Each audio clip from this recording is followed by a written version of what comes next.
What is happening, people? Welcome back to my channel. Hope you are keeping well. You'll be able to see me in just a second.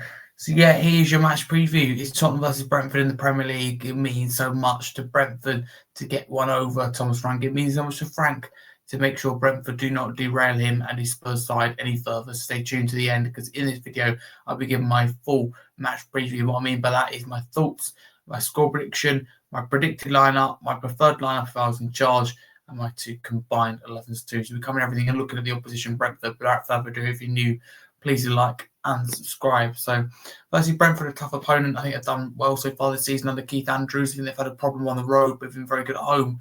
The opposite to kind of Spurs, isn't it, really? Spurs have dreadful home form. Brentford have dreadful away record. Something's got to give. We said this against Fulham and Tottenham. And I've wanted to get their first away win of the season. So yeah, it'll be tough. And, Frank, it matters to him. I get that. I totally get that. I think that's a healthy thing. I don't think there's anything wrong with that. But Brentford look like they've built on the foundations installed by Frank, and Keith Andrews, I think, has done a better job than maybe he's got credit for. So we've got to be aware of this game. It'd be difficult, unfortunately. The rested players against Arsenal on Wednesday night. Bearing in mind that they did play later than us, so we've got a day more rest. But the difference is they rested a lot more players. So, for example, for Brentford in their last game against Arsenal Wednesday night, they didn't start Henderson, they didn't start Damsgaard, and they didn't start Igor Thiago. For me, that is the three best players. Thiago, Henderson, they're just huge, and Damsgaard too. It speaks volumes. So for me, there's a weird game because never really in the game. They never really gave it 110%. I'm sure they will against us. I think it tells you as well where they feel more likely to get the points and what game is more on it. Clearly for Brentford, it is Tottenham. But without further ado, let's go through some graphics that I put together. Firstly, that would be my lineup on screen. If I had the privilege, I said every time, of being Tottenham manager, for Corio in goal. Good to see the response for the wage support after he got booed shockingly at home against Fulham, singing his name loud and proud at Newcastle. I go with the doggy left back, Porro right back, and centre backs Romero and Van der Ven. Then in midfield, Paulinho back, then Bergvall and Xavi Simons, Kudus, Colomwani, and Odobert. That'll be my team, and it is quite forward thinking. So Brentford, I think, will sit in a time sharp shot. We need to break them down. I like Jed Spencer. Nothing gets him either, to be clear, because we have three good fullbacks. But in this game, I think it might be hopefully anyway attacking a little bit more, trying to cause problems, trying to break teams down, even if it is a little bit. We don't expect it to be perfect, but if we see a little bit of that, it would be great.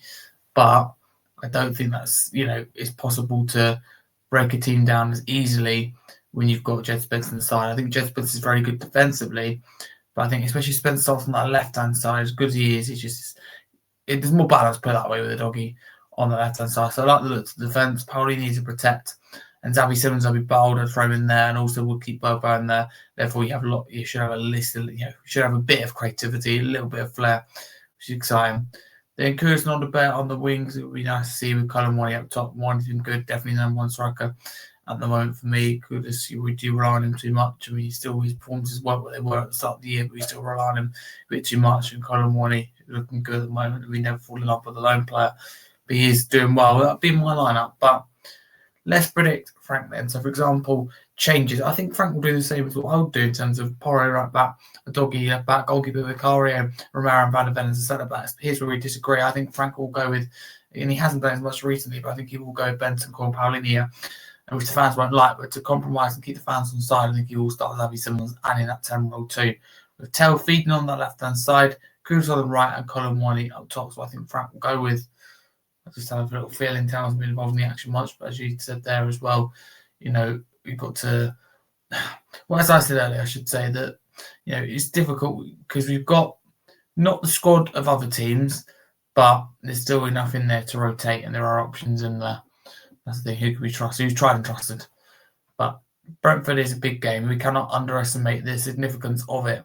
For Frank in particular, also Tottenham is a big game. At some point, you've got to win these home games. The pressure will be on Frank to do just that. But I hope that is the team. The combined 11 then. So let's bring up my first ones. This is combined 11 with players that just fit. So Callagher in goal, KOD right back, a doggy left back, and two Spurs centre backs, Romero and Van der Ven. Midfield of Henderson, Damsgaard, Paulinho, and attack of Kudus, Thiago, Dango, Atara. So it's fairly even split in them. I think behind it, Callagher and Vicario was tough. I got me Callagher because he's a big sign. That feeling around Brentford was very big when they brought him in. Doggy's hardly been fit this year, so again, a surprise to be given that one, but I wish him, best with his recovery, because he's still, though he's recovered, we've got to be careful we don't overuse it, use him wrong or overuse him. I think, it would be the correct way of putting it, because I like a Doggy, but at the same time, he hasn't come back and hit the ground running, which is normal, as expected. And when you've got three good fullbacks, when you're easing back into an injury, I think it's perfect for that, and you should be careful with that.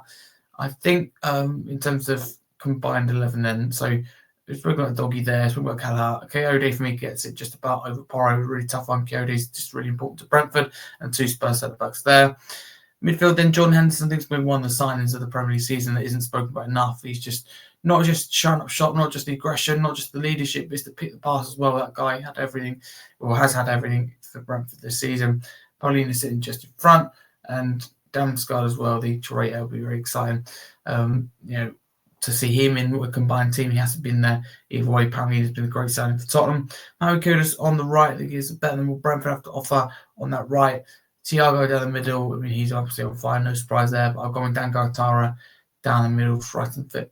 A little bit different. I'm looking at more potential, and Bournemouth do have a little bit of squad depth, but there we go. That would be the combined team based on players that just fit. But here's even more. This is the fun one, I'd argue. The combined 11 when we pretend that injuries and suspensions don't exist. So what are the changes from that? Changes I'd make from that if everyone was fit is they go there or bring Kulusevski. So that's what I do, and I've taken out playing both. So give one and kind of give and take kind of thing.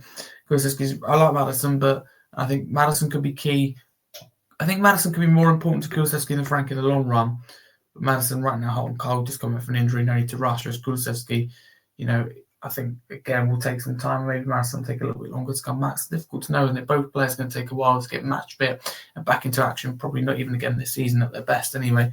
So we've just got to get a head around that as fans. But anyway, that's a combined 11, and that is your match preview. Thank you very much. Do get involved in the comments below for Saturday's game. If you're a football fan, Brentford fan, or Tottenham fan, if you're new to the channel, please do like and subscribe. Thank you very much for your continued support as always, and a massive come on, you Spurs. Just like a song, I'm right.